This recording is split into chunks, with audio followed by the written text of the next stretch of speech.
Bands don't really sell music, they sell culture. You know, the record industry was vast in those days and everybody was trying to find the next big thing. Well, this pub on Brewer Street's a good place to start, actually. It was a big part of our development, being in here most of the time. Soho was just a very analogue, boozy, smoky, hazy world. These were the sort of the happiest days of all, when we were kind of finding our feet. I'll always come back to Soho. It does feel like coming home.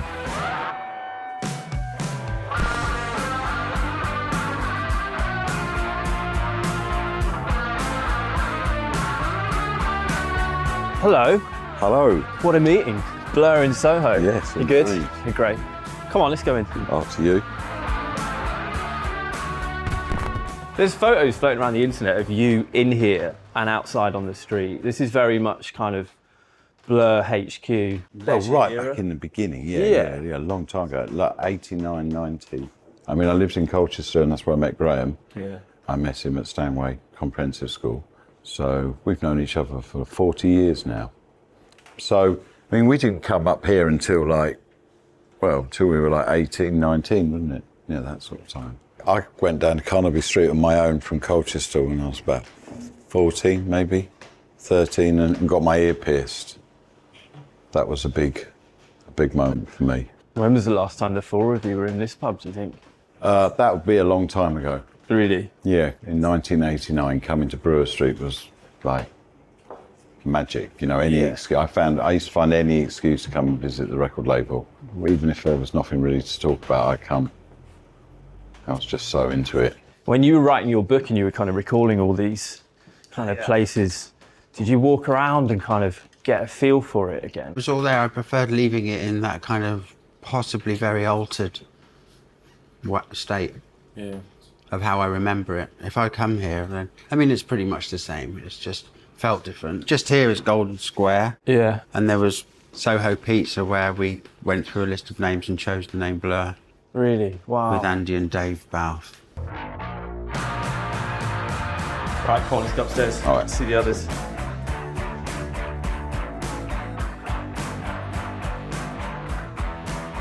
It's not the first time I've been here in the morning, but it's the first time I've been upstairs. Hello, Matt. First time I've been here sober. Can we debrief about Wembley, please? Because those gigs were monumental. That was the best, really. Really? Yeah, I think it was. The Sunday night was the best ever concert. I think it meant a lot to everybody there. It felt emotional. I think that's what made it so special. Yeah. I was doing live telly yesterday, and Live telly? Well, Fancy. the person sitting next to me had been to the gig, and they said, "How was Wembley?" And she just started absolutely gushing, and then I nearly started crying. Really? Yeah, but that was like me at the gig and like everybody else at the gig. When you went after Westway, it had that effect of, you know, one person cries and then the whole room cries. But it was like 80,000 people. Thank God I turned away, because you could see my body was like that. You can imagine what I was just a lot. It was this guy to my left who was, I think, from Argentina with a few other people, and he's just sort of so emotional that hit a nerve inside me, and it looked so raw. I just can't. Yeah, it really did. Jamie Hewlett's youngest son, Rocky, said, "Oh, it's scripted." I saw it in the script, yes. It's on the set list. Damon Funny. cries. It's funny. I think what's different about Wembley is there's more people and they're all stacked up on top of each other. That was the amazing thing on Sundays. It just got smaller and smaller, the place. Well, a certain artist who would prefer to remain anonymous said afterwards it was like watching four guys have a kick around in the park. Yeah. But the park was Wembley Stadium. It did feel like a pub gig. Like, I've never just the people going absolutely insane. Have you ever had that before at a big gig? Well, you don't normally see it. I mean, the good thing about Wembley was it's actually the footprint of the place is quite small, so all the people, you can actually see the faces of the people. We started playing in the daytime, which we don't normally do, you know, so again, you could actually see the effect the songs were having. But the fact is, you're really small on the stage. You look like ants. And if you thought like that, if you actually could sort of realise that perspective while you're on stage, you'd be so intimidated by it. The other good thing about Wembley is really, really loud. Like you can't go that loud in Hyde Park. But I mean, that just in terms of like the sound, like the sound on stage. Because I think because we were able to like get in there the day before and just like bed in. Do you use the same dressing room that the players use? Yes, Yeah. Really? Absolutely, yeah. And it was No really way. good because they've got like super cold plunge pools with jacuzzi inside them. Did you do that pre or post? Both days beforehand. I didn't really give a damn afterwards. The Wim Hof method. Exactly, yeah. And I put there's a massive like communal shower and I put them all on.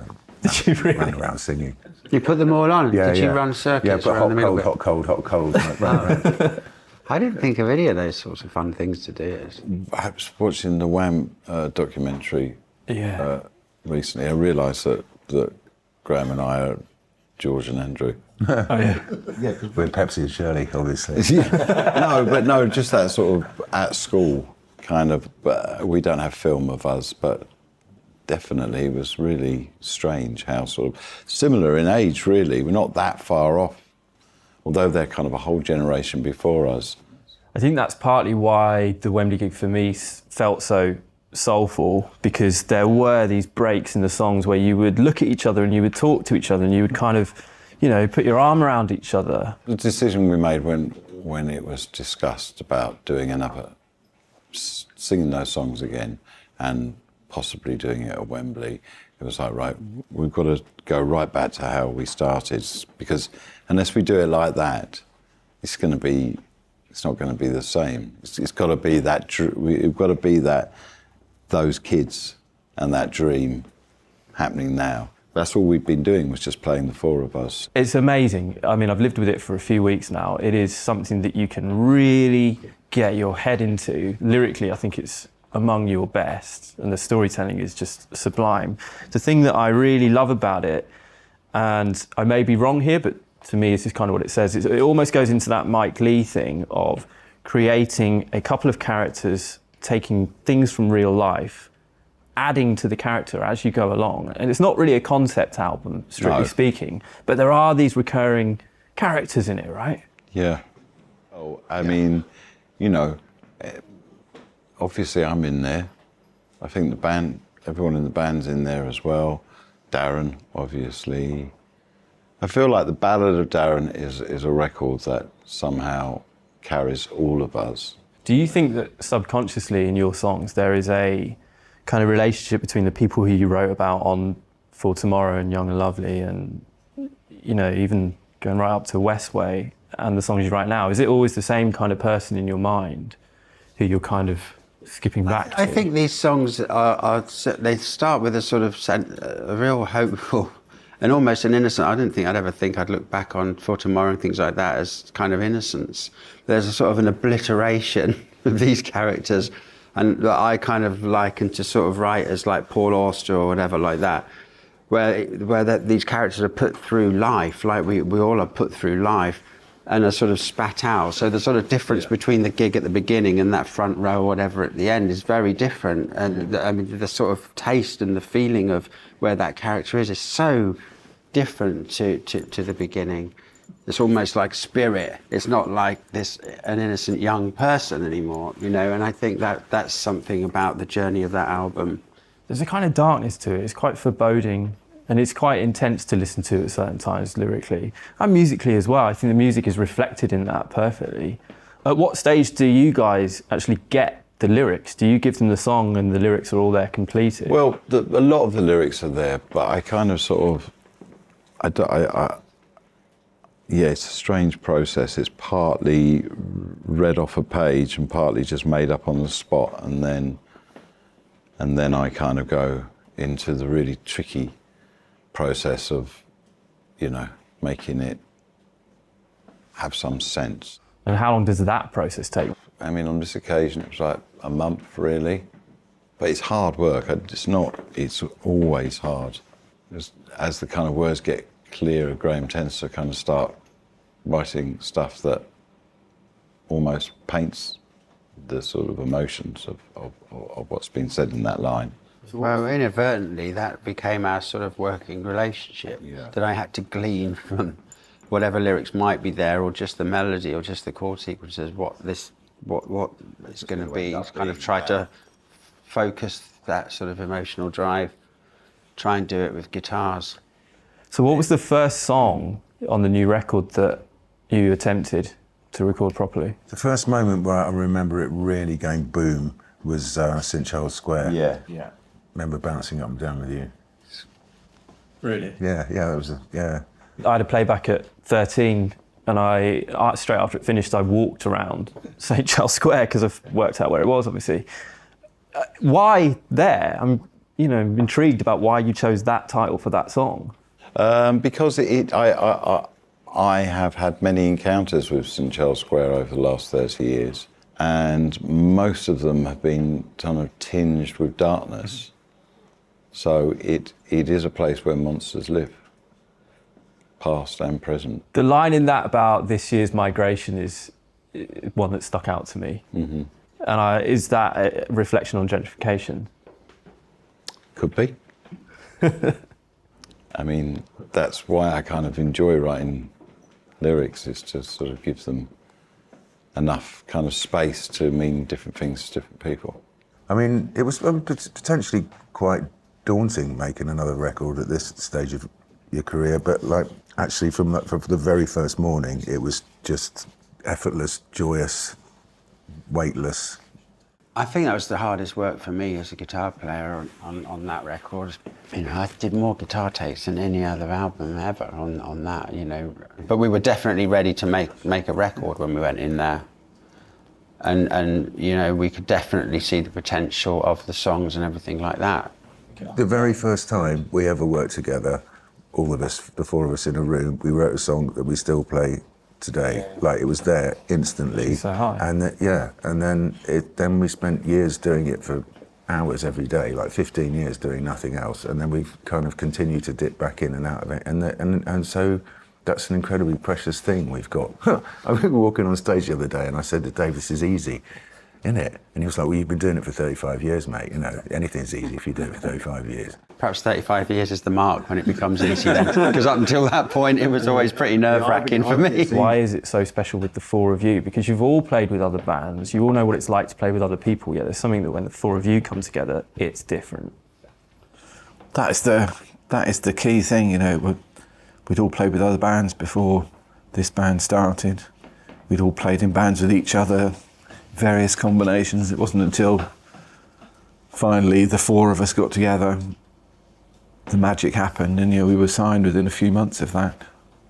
So that is the thing. The four of us is the thing. I wonder how many gigs it actually was. Can't have been more than 6. Well, Leo reviewed the first one and Andy came to the second one. So really, the label that we signed to saw us at our second gig. So it's kind of like... Yes, and probably we negotiated it in this pub. But there was a real... Do you think you did in this Foolishly, pub? yeah. That's why we're still on the same contract. There's a lot of loss on the record, isn't there? There's a lot of heartache and Certainly is. sadness. Yeah. And that's something that I notice in your songs the older that you get as well. And you've spoken I'm about sad. But you've spoken about it in officially interviews. a sad 55-year-old. It's okay being sad. It's almost impossible not to have some sadness in your life by the age of 55. I mean, if you've managed to get to 55, and I can only speak because that's as far as I've managed to get, and not have any sadness in your life, you've had a blessed, charmed life. You sad? I'm sad. Be sad. Funny that we're somewhere where Mozart might have walked. I was doing my classical practice when I was much younger, and there was, I can't remember, Sonata in G minor, I think. And I just got to this phrase that was so sad, and I kind of sort of stopped learning classical music after that. I just wanted to repeat that phrase, that movement, that grabs me every time. Whenever I hear anything, when there's a move, that kind of sort of leans towards sadness. I mean, like that. My ear becomes keen. I start It's sadness and storytelling, isn't it? Because I know that you've spoken a lot about English folk music and Well, that's the in influence, the and it's all in your DNA. book as well. In the DNA of it, it's there. I feel like that's the DNA of Blur songs in a way. For me, it was like, I feel like those songs need to be sung again. I actually felt like, you know, like the horn in the field was blown. And you're like, Yeah. There's a whole new. That's quite funny. I like that. And we mop our brow, park the plough, and then stroll towards the big city and don the axe. Yeah. And Take off the aprons. speaking of these songs, I think you presented the band with about 25 sketches, 10 are on the album. What's happening with the other 10, 15? They just go in the bin. No. Recycling bin. Could be amazing. Yeah, it's a reason.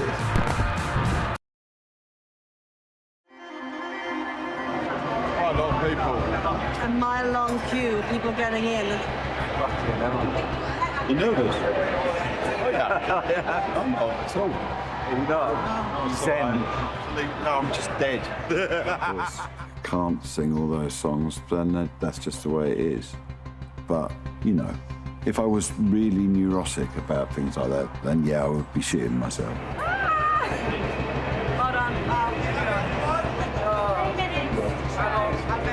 We were at college when we did Sing. You know, we wrote that in Damon's mum's studio, and now at 35 years, there's going to be 80,000 people singing and crying.